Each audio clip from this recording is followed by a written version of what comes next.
موږ دا خلک نو ډېر لوی زیاتې کوي داسې چلی که نه یو سړی مړ شي چې یو سړی مړ شي د هغه ماشومان یتیمانان ماشومان او وروڼه یې خپل نوم کوي نو هغه یې وایي لالا پسې به درې میخې حلالو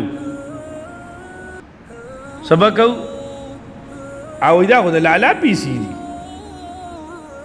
نو چارته نوکری یا هر ته څه کاروبار کې نو چالته نه پڼ راوځي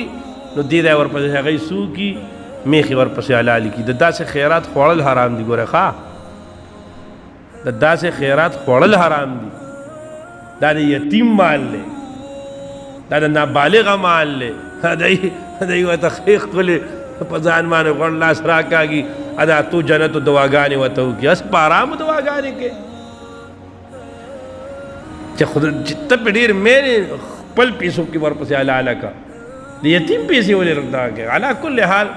چې یو سړی وفات شو د ټول نه لومبی کار دا پکار دی زموږ معاشره کې دا ډېره لوی کمزوري ده د میراث تقسیم نه دی دا په زرو کې نه په لکو کې چېرته به درته څلور پنځه کسان میلاو شي چې دی صحیح د میراث تقسیم کوي یعنې صحیح میراث تقسیم نشته دی کم سړی چې په کم څیز باندې قابض دی به دغه دی او هغه دا ځان له حلال ګڼي چې پکې نابالغ هلکان دي نو که د ده د کپنای راوځي هر څه راوځي یا دام نه یو کاکا دی هغه مړ شو چې د هغه مړ شو د هغه مال پاتې دی اوس مال پاتې دی مثلا هغه چا سره و او هغه مال هغه سره پروت دی او د تره زامن دي یا د ماما زامن دي یا د کاکا زامن دي او په ژوندې والا تپوس نه کو په ژوندې والا نو دی اوس وایي خارې به رانهوالي ولې به رانهالي وایي په ژوند والا چېرته خواله راغلي و چې دی پکې اوس حصه غواړي هلکه دا حصه والا ته ورکړه که ستا پلار والا ورکوي دا والا خدای ورکړې ده او دا د ده مالو که د ده د پلار مالو سړی خو بس دی پې صرف نګران مقرر کړو دی لړ و چې خدای چاله مقرر کړی تی ته څنګه ایسارې تا زما به خبره ورسېدی دې کې ډېر احتیاط کوئ ډېر خیال کوئ او دارنګې چې ډوډۍ کېږي که نه خصوصا د خیرات ډوډۍ څوک کوي نو په هغې کې فقهاو لیکلي دي یو صدقه کوي یو خیرات کوي وروڼو که خیرات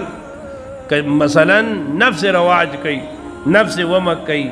نفس څلوېښتمه کوي نفس دا خپل رواج پوره کوي او دې ته علما ناجایز وایي او چې یتیم پکې بیا هغې ته حرام وایي طور پس صدقه کې صدقه جدا شي دی صدقه کې تعین نشته دی او ته که زیارت پرس کې جمعې پرس کې هفته پس کې کال پس کې هر سوره پس کې الله تعالی څومره وس درکړی دی وکړه صدقه الله تعالی چې دی نو هغه ته به اجر ورکوي خو دا به پکې چې د بل حق پکې نه وي ښه